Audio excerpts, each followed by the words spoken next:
YouTube నుండి నా first cake order. కానీ ఆర్డర్ అమలాపురం నుంచి వచ్చింది. వినగానే షాక్ అయ్యాను. అమలాపురంలో ఉన్న కస్టమర్ ఈ లొకేషన్‌లో ఉన్న తన ఫ్రెండ్‌కి కేక్ ఆర్డర్ ప్లేస్ చేశారు. అసలు మేమైతే ఆర్డర్‌ని క్యాన్సిల్ చేసేద్దాం అనుకున్నాము. ఎందుకంటే బయట వెదర్ కండిషన్ అంత సివియర్‌గా ఉంది.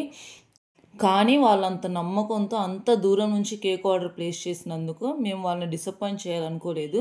సో, ఎలాగైనా సరే ది బెస్ట్ వాళ్ళకి ఇవ్వాలనుకున్నాము. ఫైనల్లీ కేక్ అయితే రెడీ అయిపోయింది. కానీ బయట వెదర్ కండిషన్ చూస్తే గనక చాలా సివియర్‌గా ఉంది.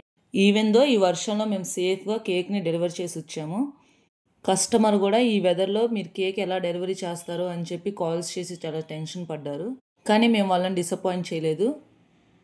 నా దగ్గర వాళ్ళు 1 కేజీ కేక్ ఆర్డర్ చేశారు. Chocolate flavour. కానీ అది కంప్లీట్ అయ్యేసరికి 1.4 కేజీ ఉంది.